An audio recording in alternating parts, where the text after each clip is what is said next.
Morning, everybody. How are we all doing? I'm cold. So I've got my hat on. I've got my jacket on. And look, we're here to talk about the game last night. I've just read a comment down there from, who was it? Simmy Skimmed.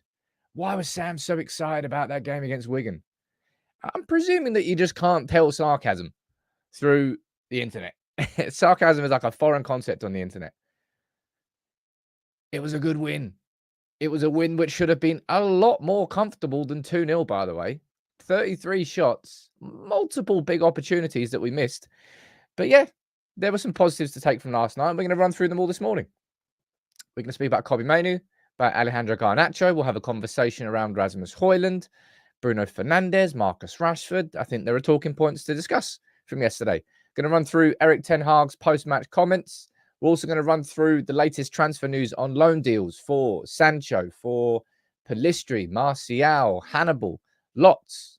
And then we're going to speak about the takeover. Dave Brailsford was at the game last night with David Gill and Jean-Claude Blanc. Plenty to run through. And I'll discuss it all with you this morning. And you know what to do. Fire in your comments, fire in your questions, and I'll try to answer as many as I possibly can. Good morning to whoever's in the member gang. Let's have a look. Sam Man, good morning to you.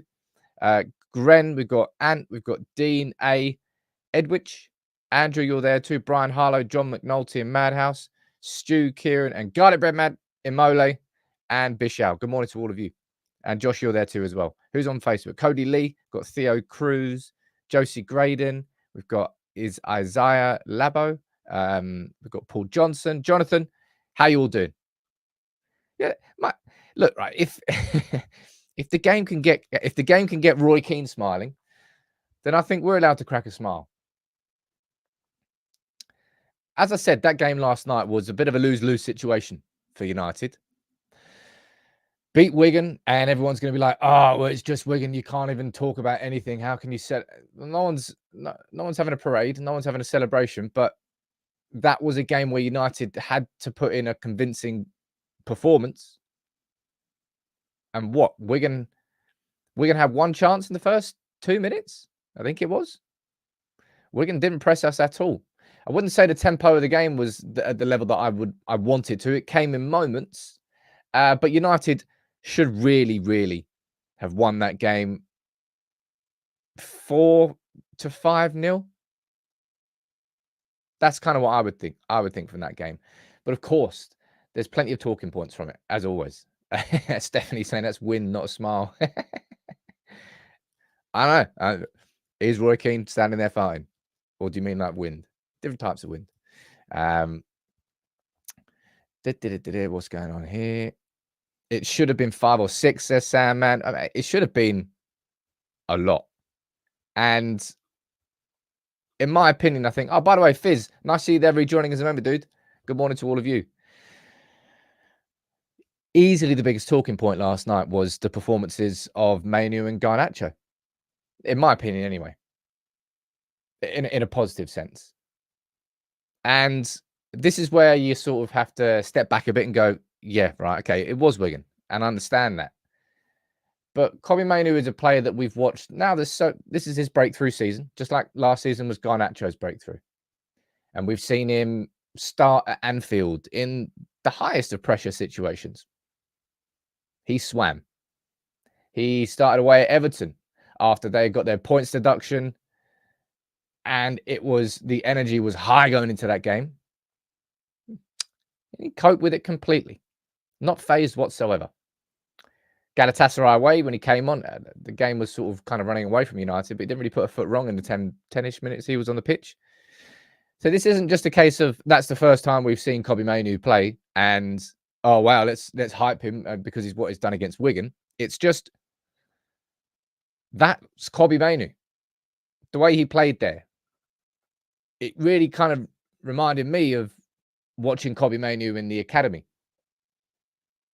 Just so right place, right time, physically using his body very well, getting it in between the ball and the defender who's pressuring him, not really being phased by any sort of pressure. And I'll be honest, Wigan didn't really press us much at all, did they?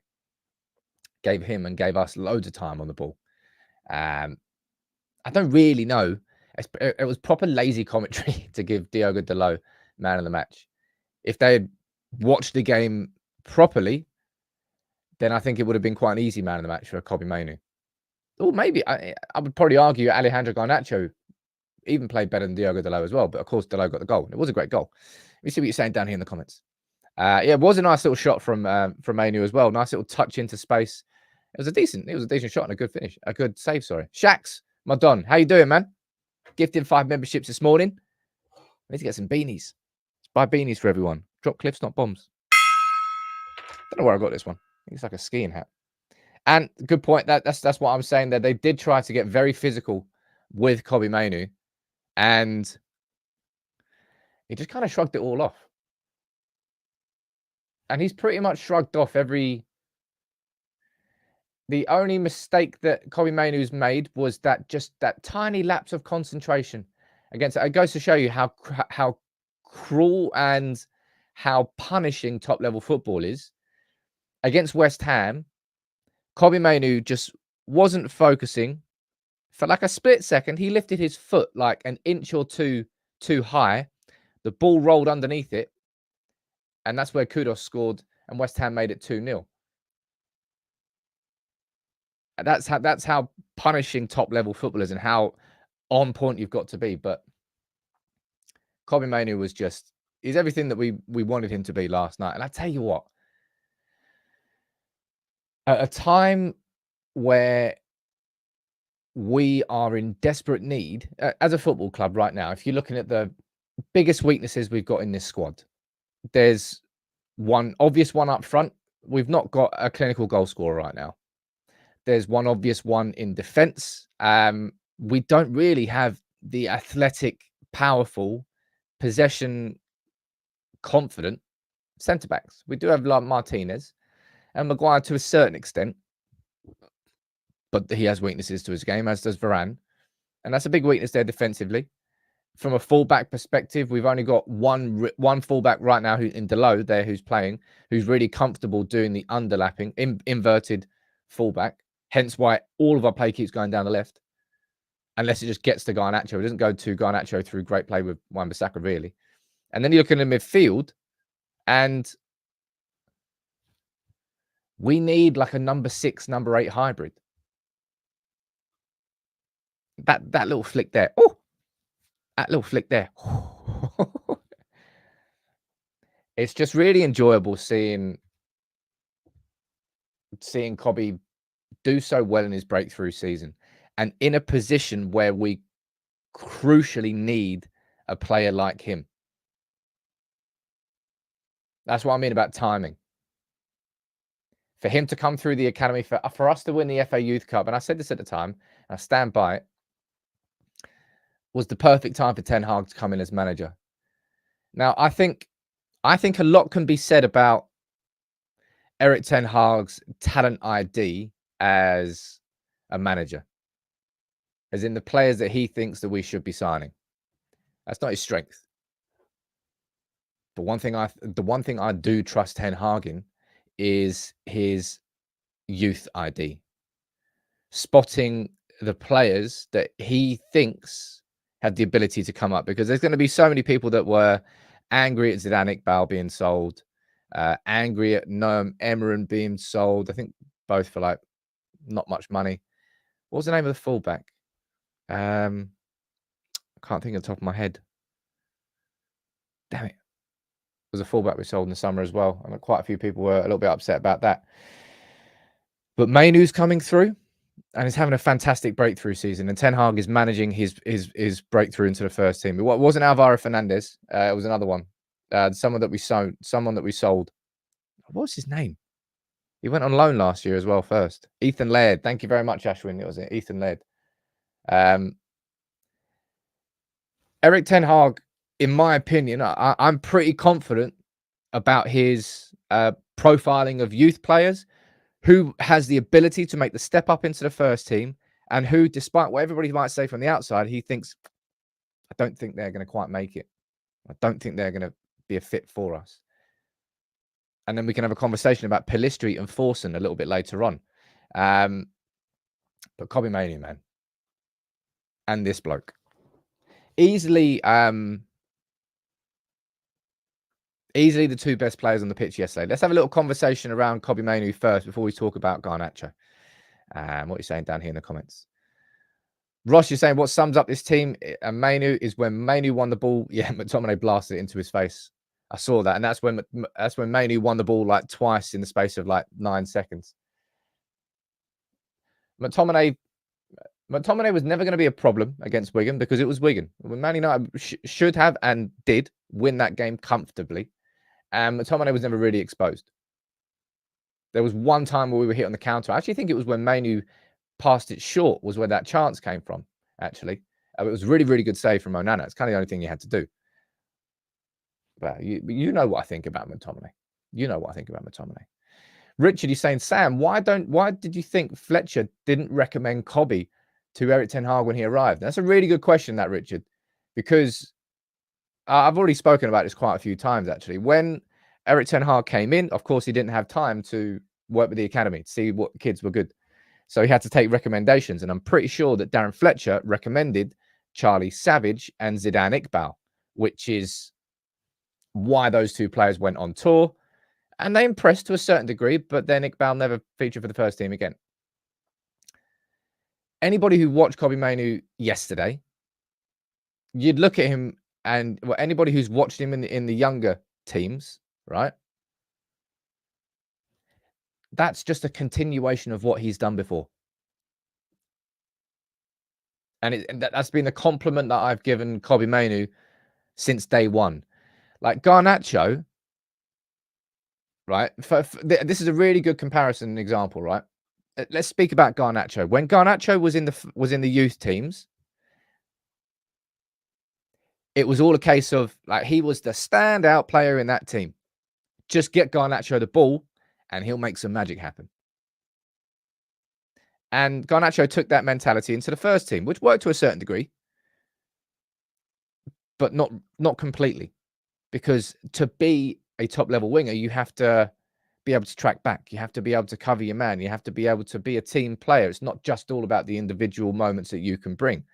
And that's what has happened a lot this season with Garnacho. He is developing into a top-level rounded winger rather than somebody who was clearly the best player in his youth team and that was just used to being the complete star of the show. On the other hand, Kobbie Mainoo is playing exactly how he played with the under-18s. Like, there is not really an element of his game that has changed. It's just that his game is so good that it just drops into first team football. He can make that step up from academy football to first team football. And that consistency and style is down to just his composure. And I think that's the most exciting thing about him. Really, really is. And it's not just talking about this game against Wigan. It's just that's another example. Building on Anfield, building on Galatasaray away, building on Everton, of Kobbie Mainoo just continuing to grow into this first team. And it's just going to get more and more exciting, really. So, yeah. At the same time as that, like, Kobbie Mainoo is 18, right? Garnacho is 19. It's an exciting concept, really. That those two lads there, if all goes well at Manchester United and we should. I don't want to use the phrase we should be building our team around them, but they should be two foundations of this new team. I think there's a best way to describe it. I mean, I'm going to give it, let's be honest, I'm going to give it 2 seasons before Madrid comes sniffing for Garnacho, given that he came from Atletico Madrid. Oh, we don't need to speak about that. Kobbie Mainoo is different on the other hand.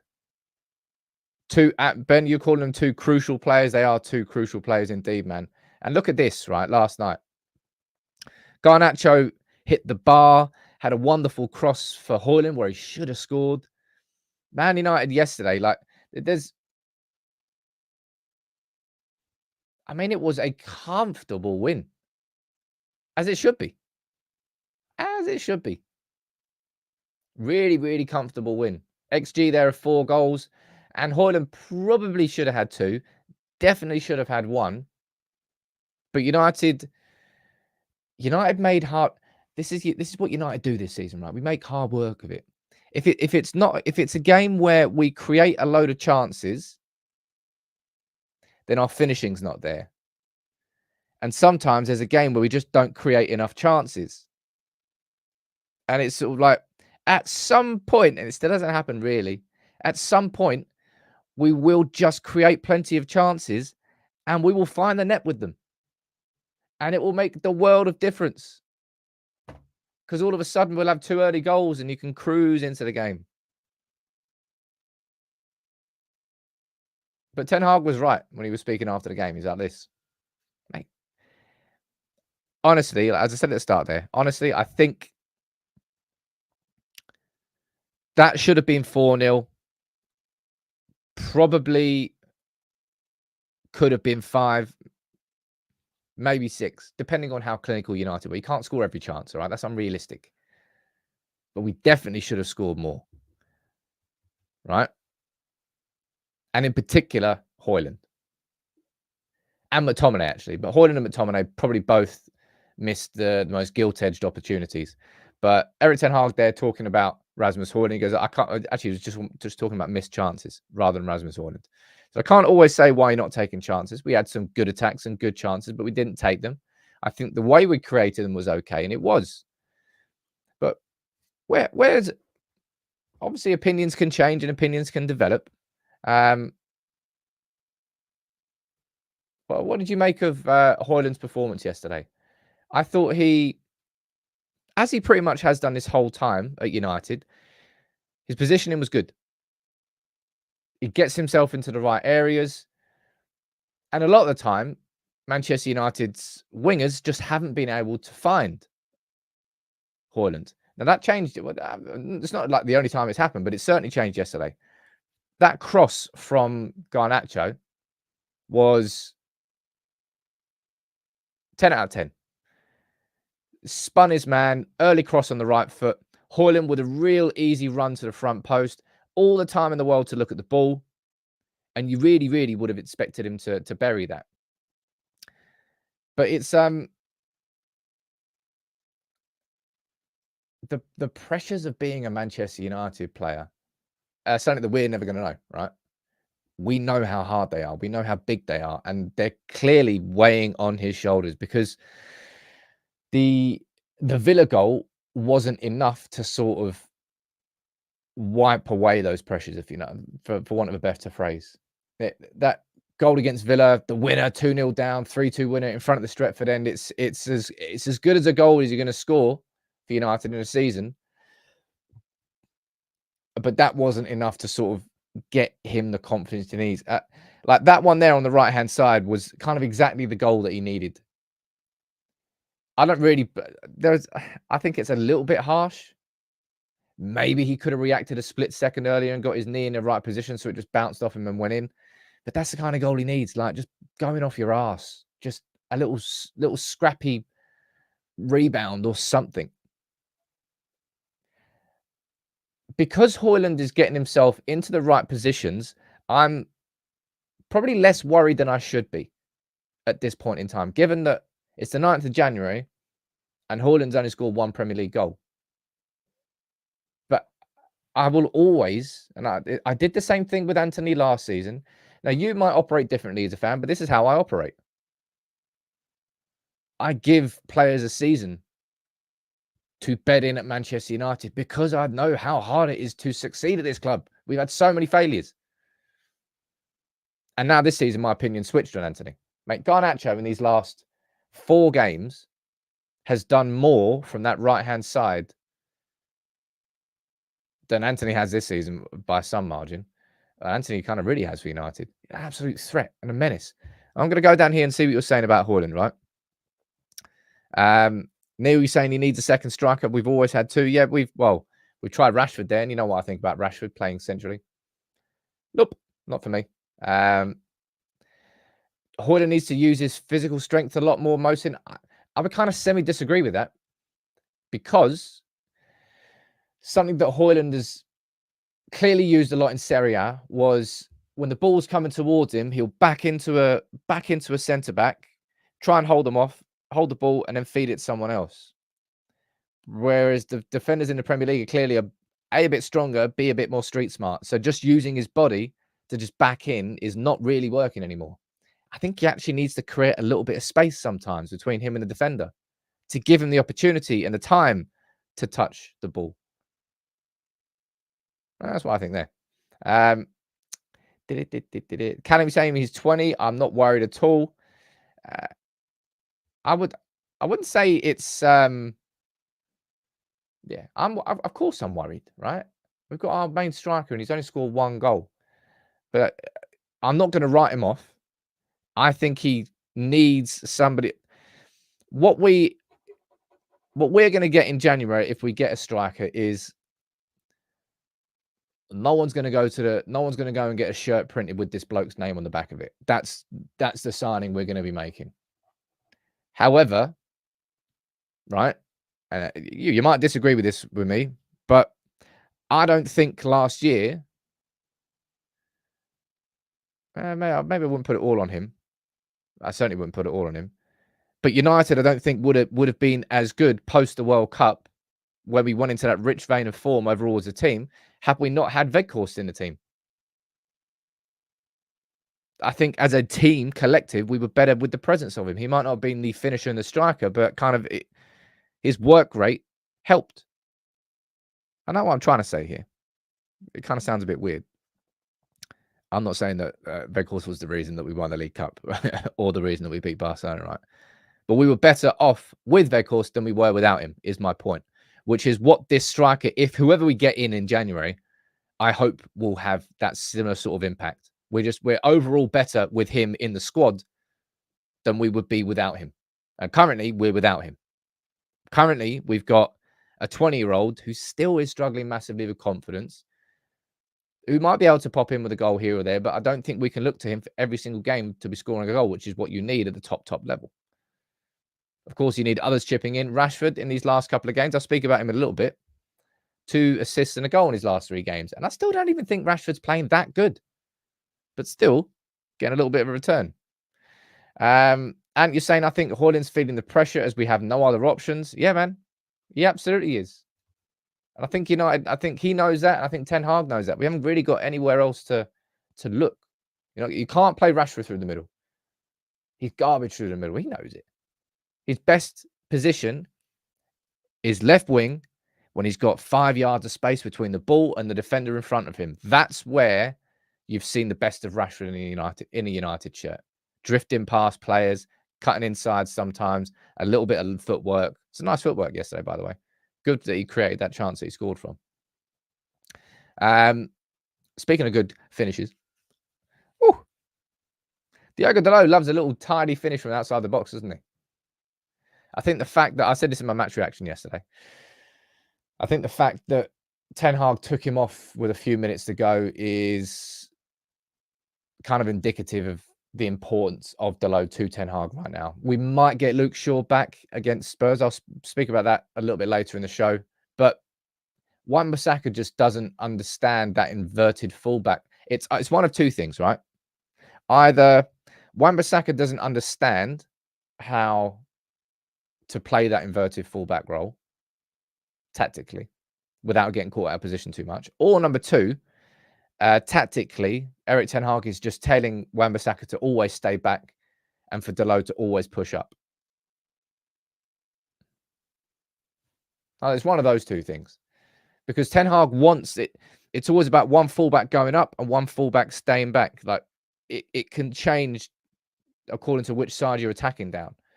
But right now, we're not seeing Wan-Bissaka invert too much. Richard, it's a question you're asking down there. Would you keep Dalot and sell Wan-Bissaka? It's like, truth be told, like Dalot is the perfect reflection of Man United this season. Looks really good in one game, and then another game he looks absolutely crap. properly up and down with his performances, depending on who we're playing. Like Anfield, Liverpool away, Dalot played that inverted fullback role really, really well. And then he didn't against West Ham. It's I'm almost putting him down there as a better left back, inverted left back now than I would be as a right back. I don't know. I personally think we need a new right back. And I think if you're going to keep one of Dalot or Wan-Bissaka for that right back position, you're probably going to keep Wan-Bissaka there just for those games where you need a specialist defensive right back against certain opposition. That's where you'd start Wan-Bissaka, and then you get a better version of Dalot who's able to really play that inverted fullback role from the right. I don't know. Dalot really does he's properly like an embodiment of United's up and down season. He's sometimes it may be good, sometimes it may be shit. Right, the super chat there. Let me read this out. Thank you, Akash. What are you saying? Rashford still making poor choices in good areas. Kobe's a monster in the middle. Can't wait to see him at his peak. Seeing Sir Dave Blanc and Gil next to each other made me shudder in a good way. Good shudders. It's a good Monday night. But look, I'll speak about Rashford quite soon. I think I'm speaking about Bruno next, actually. And yeah, well, I'm definitely doing my lunchtime video, by the way, today, ladies and gents, on Kobe Mainoo and Garnacho, and overall a view and a look to our youth. As I've said this quite a few times here on this channel, it's no fluke that we've just won the Youth Cup. It's no fluke that Mainoo and Garnacho are coming into this first team as like, damn, they look like ready-made first-team players. Our academy and the quality of the players coming out of our academy is really increasing. And there's more to come in the next few years as well. There wasn't actually... and it's a player I'll be talking about in my show late at lunchtime today. Shay Lacey for sure. As well as talking about underneath Shay Lacey, you've got Ibrahimov. Underneath him, you've got his brothers coming through, but they're years off it. You've got Tyler and Jack Fletcher, who really, by the way, since they joined from City, they look good. And I think the fact that, again, United's under 18s have played 10-1-10 in the top of the league by 8 points ahead of City. It's no fluke. United's academy is in really good shape. That's what my lunchtime video is going to be on. Look, right, yesterday. Am I going to sit here and say that was a penalty? There was contact. Would I be annoyed if that penalty was given against us? Yeah, I would. I would be fuming. Bruno got the contact. Bruno went down. And he played the game. And he won. And he got a penalty. And he scored. And Man United won 2-0. Players from... I swear it's like a cultural football thing. Like players from Portugal, players from South America. It's kind of seen as like an asset of the game if you can play the game. If you can get little advantages here or little decisions there, it seems far more embedded in football culture over in Portugal and in South America than it does over here. Man, it was, of course, it was a soft penalty. Very good penalty, by the way. And by the definition of the law, yeah, and you know what, right? You know what I would say about that? This is better, right? This is a better conversation. We can argue about whether that was a penalty or not, rather than spending 5 minutes just looking at VAR, going, "Well, mate, make your mind up. Like, hurry up. Like, you're killing the vibe of the game." No, one sec. We're just going to take another 3 minutes to make this decision in real time. I'd much rather be having this old school argument about was it a penalty and the debate that comes off it. Game felt a little bit easier because without VAR yesterday. It's like they tried to bring VAR in to fix the game, not to fix the game, but to improve the game, and it's been counterintuitive. But yeah, it was a good pen by Bruno, and I hope that can. I think that's Bruno's first goal since November. It's a big surprise for me. But yeah, good penalty from Bruno. I think there'll be plenty of people complaining about it, but letter of the law, it was a penalty. It was contact. What did you make of Rashford's performance. We've got another couple of places to run through, and then we're going to focus on takeover update on INEOS Audit, and then we're going to speak about transfers. Rashford yesterday, as I said, I still don't think that that's anywhere near the peak of Rashford. But he certainly impacted the game more. He certainly looked a little bit more confident. It wasn't perfect. A lot of the times his decisions in key moments, I don't think were good enough. But it was all right. I think that's what I'm going to say for Rashford's performance yesterday. I think it was all right. I think it's because of the standards that he set himself last season and the expectations that United fans have, and even more so after him signing a new 300 grand a week contract, right? More is now expected of Rashford, which should be the case.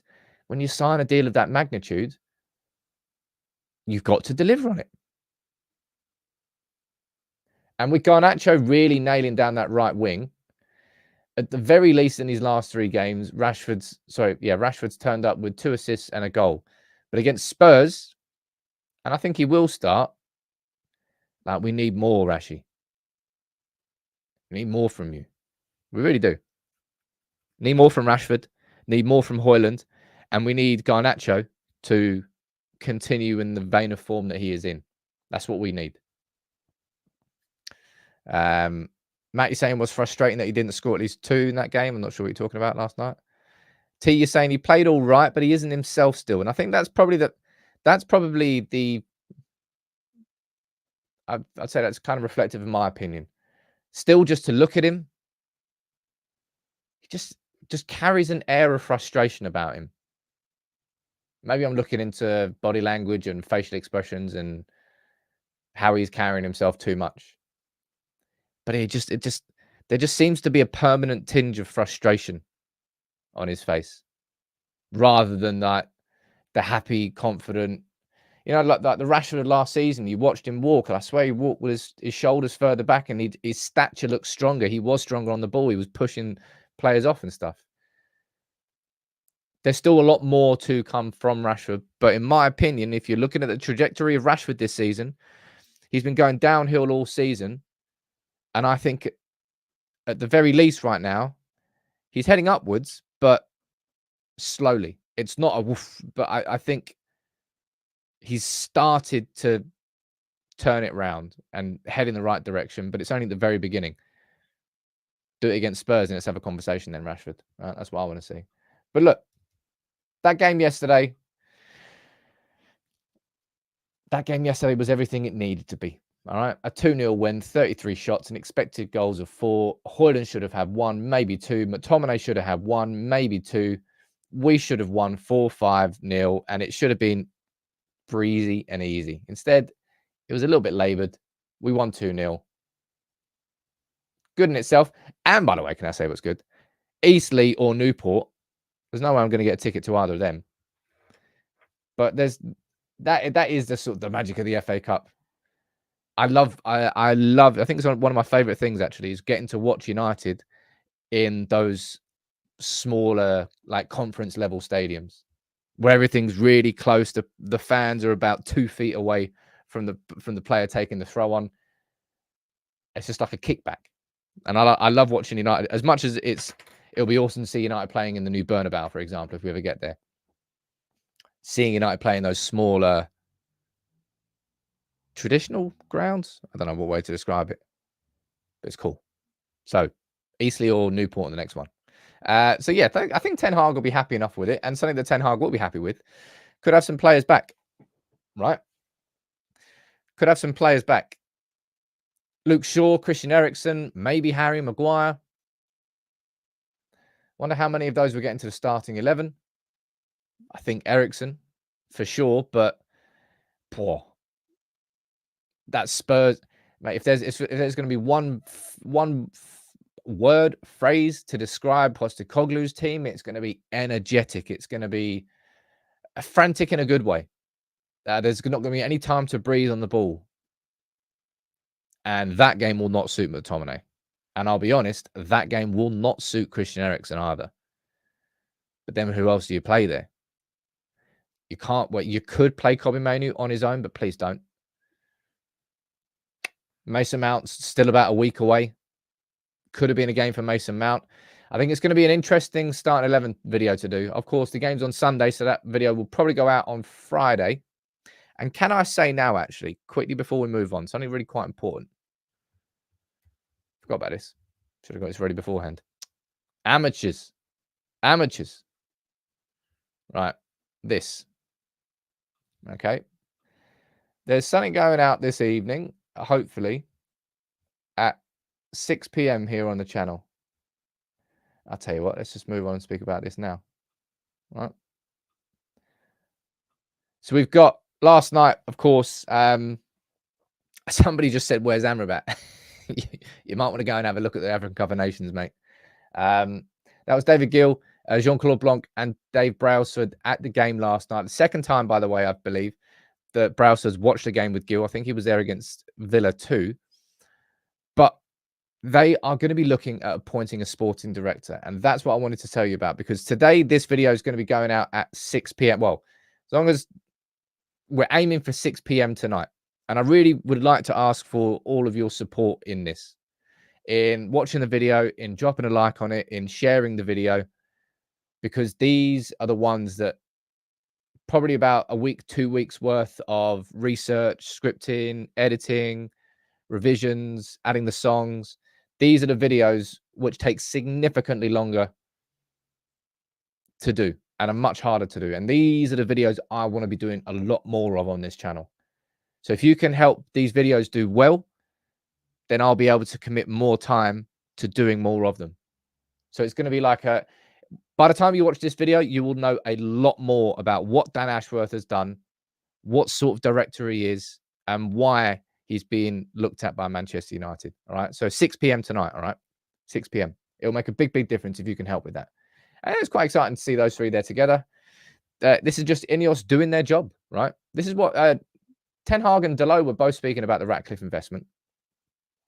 And they both said this. I don't know if it's a weird quote or not.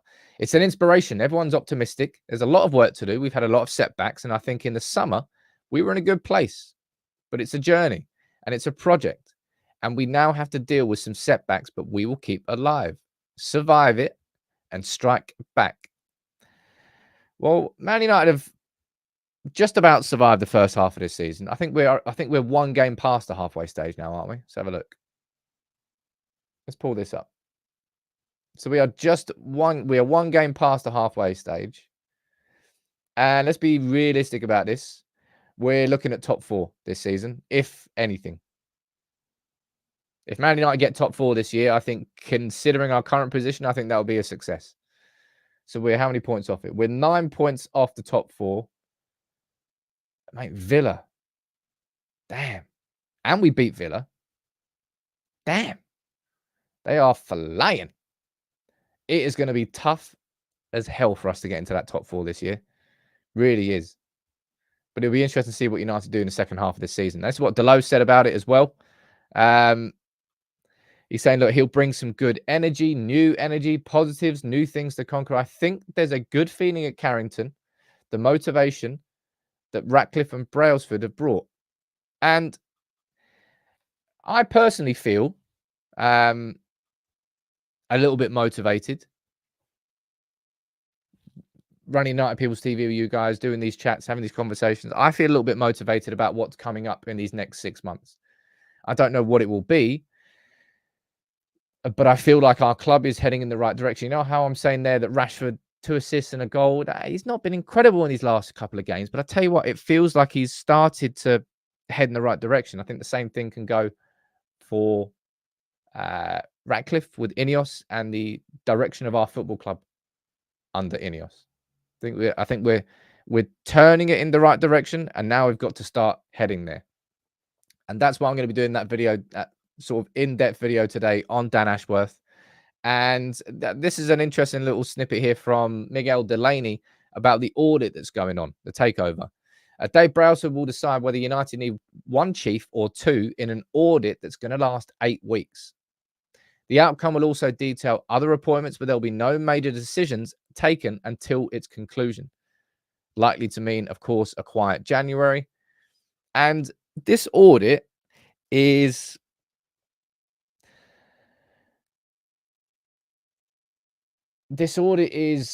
something that I think has started before the takeover was actually completed. Well, as far as an audit can go, without you actually physically being at the club and physically and seeing everything with your own eyes and stuff like that. I think Brailsford would have been consuming as much data as he could possibly have, but a lot of it's going to be the day-to-day, the meeting people, the meeting departments, the seeing departments, seeing it all in action, and then making your own assessment based on your own eyes and that evidence. 8 weeks is a long time. And that's why I think I'll always keep referring back to it. But I think that Carl Anker's turn of phrase to call Erik Ten Hag an interim manager, I think, is pretty fair. Because as it stands, ladies and gents, like we can't. Like, I mean, we could, in theory, you can always sack a manager. But even if we lost against Wigan yesterday, the conversation doesn't change. The powers that be that have taken over the football operations of our club are all completely and utterly focused on the audit, on looking at every single football department. They don't have time right now to look or even have a conversation about anything to do with the manager. So it's up to Erik Ten Hag, as he said there, right?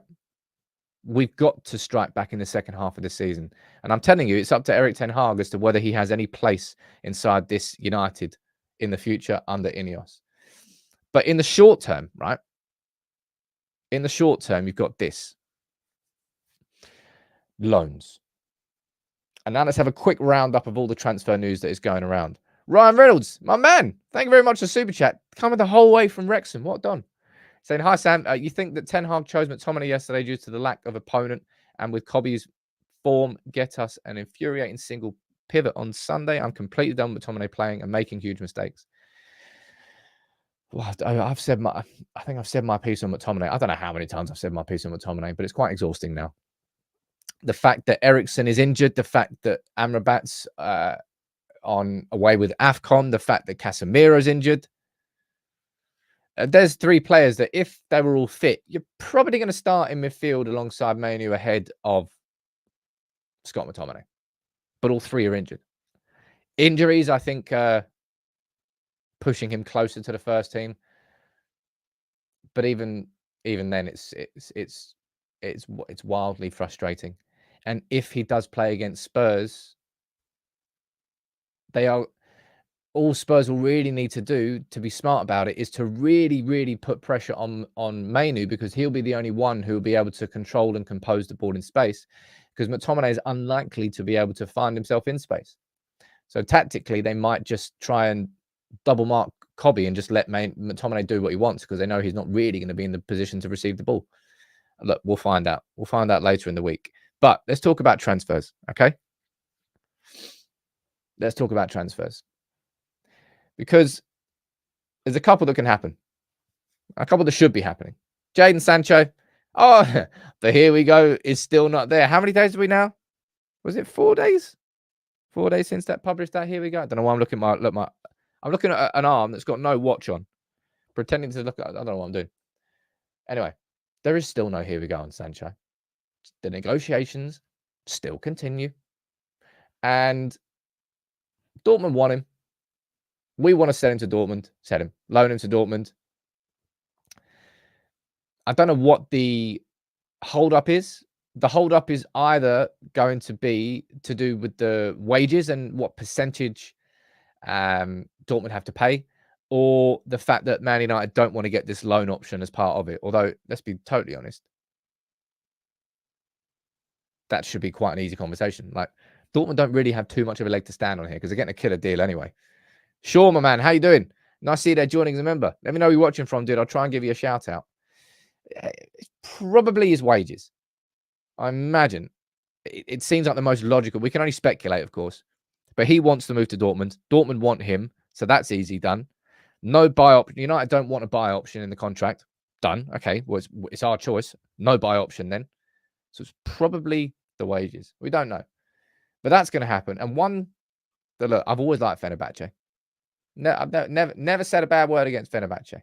Ever. Please just take Martial. Please. Although I imagine if they do, if Fenerbahce do come forward for Martial, it's just going to be a similar situation to the Sancho one. It was just going to take a long time. How much are United willing to pay as part of his wages? I mean, we should already have this down in our heads on paper. I think we're going to be paying the best part of 60% of Sancho's wages for him not to play for Man United. And I imagine the same thing will probably have to go with Martial. We're going to have to pay roughly 60%, if not more, of his wages for him to go. But him going to Fenerbahce, yeah, good. That's what I mean. Even all these conversations about Man United needing a striker, needing this, needing that, not at any point in my mind have I thought, hold on, we've still got Martial.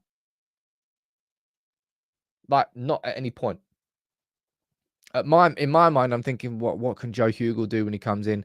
Can we play Rashford through the middle? Can you play McTominay as a false line? I'm doing everything apart from thinking about what Martial can do. And it feels like Ten Hag's doing the same. I think he's just checked out on him, because I certainly have. Now, this one's an interesting one, which has definitely caused some debate. Yesterday, we had the conversation around if you were going to keep one of Pellistri or Ahmad, which one would you go for? I think it was like 69% of you said Ahmad, and I agree with you. I think that's what I would personally choose. But I think yesterday you saw what Ten Hag is doing, right? And we had that conversation yesterday about Ahmad, so we don't need to have that again, right? PSV have made their approach for Pellistri. It's confirmed by Fabrizio. LA Galaxy might be coming in from a permanent deal. It wouldn't surprise me to see United sell Pellistri on a permanent deal with a percentage sell-on. That was a bit of a switch in approach. I didn't agree with the price that we got for Iqbal or Emeran, but I thought the idea of selling them and allowing them a career elsewhere with a part of a sell-on percentage kind of made sense. Not every youngster will make it into this first team. And yesterday, you can see what Ten Hag is thinking. He's thinking, right, I don't really feel that Pellistri is part of his long-term plans. Pellistri out, Forsen in. Forsen was a player who, I mean, he was pretty decent in the preseason whenever I think it was it against Atletico in Dublin? Anyway, Forsen's somebody who could come through. And if we're looking at players who, Pellistri is never going to be a regular starter for Manchester United this season in the Premier League, and neither is Forsen.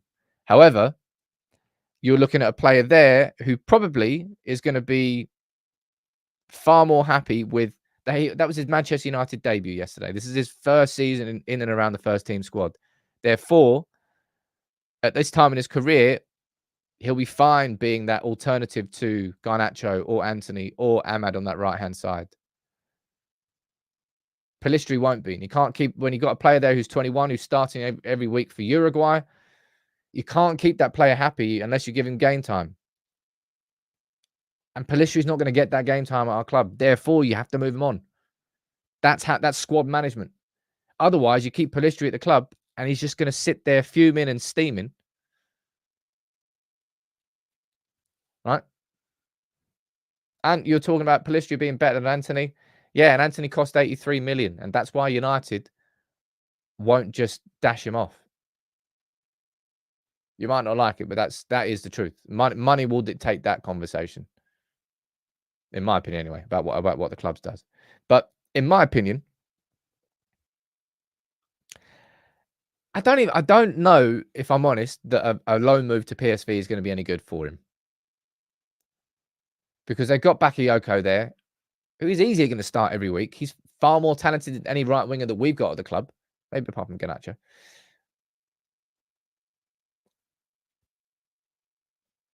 I imagine if he goes PSV, that he's just going to find himself in a very similar situation. Not playing much, getting a bit frustrated. So I don't know if that's the right move for him. I also don't think the right move is to sell him to LA Galaxy. So it's interesting to see how this one develops. But I think you can see it. Pellistri leaving on loan, Forson then coming through and taking that squad spot. And any minutes that were going to go to Pellistri would now go to Forson. I think that's what would happen, in my opinion. And Hannibal came on for a couple of minutes yesterday. I think he'll be going out on loan as well. I personally feel that Everton's the best choice out of Everton and Sevilla, which I think are the two choices that are facing him. And if Hannibal goes, then we've got Gore coming through. I think in my opinion, Gore's a better prospect as it stands than Forson is in that position. But we've got, mate, that's easily the biggest takeaway from yesterday, positive sense, was the quality of those two academy graduates from last year winning the FA Youth Cup to now. Last couple of minutes of the show. You let me know what you think. Any questions you want to ask me, I'll try and answer them as much as possible. BP saying apparently Pellistri was going on loan in the summer until Ahmad got injured. Was it Ahmad going to... Was it Feyenoord? Somebody was supposed to be going on loan to a Dutch club and then they got injured. I think it might have been Ahmad.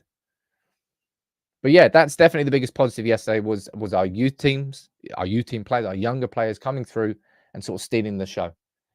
We should have won that game easily by more than 2. That one there. 67%, 33 shots, 14 on target. Should have been 4, should have been 5-0. Instead, it was 2-0. But at the very least, we got to enjoy watching Mainoo and Garnacho play. Let's see what you're saying down here. Vlad, you're talking about Gore being a better passer than Mainoo. Like, again, you know how I'm saying that Kobbie Mainoo coming through at this time when we need a player like that so much in our midfield is really well timed. I think Dan Gore can go in a similar sort of sense into that midfield. It feels like it anyway. It'll be interesting to see how he gets brought through because he's already made his I think he made his debut, was it against Villa? We came off the bench. Jonathan, yeah, Isaac Hansen, Aaron, I think unfortunately for him, the position he plays is a position where we're just stacked in this team. Like no one gets in ahead of Bruno. And that is Hansen Aaron's best position. That's what I mean. That to be a breakthrough academy player at United, not only do you have to be top quality, you also have to come into the team at the right time. And that's just unlucky. You have to come in at the right time where there is a spot in the squad in your position that you can grasp and run with. It's what Garnacho's done. It's what Mainoo is doing. And hopefully it's what Cambuala will do now as well. Because honestly, if Cambuala hadn't had that injury for I think he missed 12, 14 months, I think he would have come through a little bit earlier. Add on top of that, Shea Lacey and other players. It's really, really good. It's definitely worth a video at lunchtime today. But look, Tony's saying, please touch on the chances that Hojlund missed last night. Well, you didn't join in the show earlier, did you? We've had about a 10-minute conversation about that. Thank you, everyone, for tuning in, as always. 2-0 win against Wigan. We've now got Spurs on Sunday and Eastleigh or Newport. I think it's in 2 weeks. I think it's 2 weeks this weekend we play. But big up to all of you. Can you please drop a like in the video? As I said, and I'm going to ask this again in the video later, I'm intending to drop this at 6 p.m. I'll ping you all in Discord, but if you can go on there and drop a like on the video, leave a comment and share it, it'll make a big, big difference. These videos do take a lot longer to do, and I think the quality of them is that much higher than pretty much 99% of any United videos you'll watch on YouTube. Big up to all of you. Have a cracking day.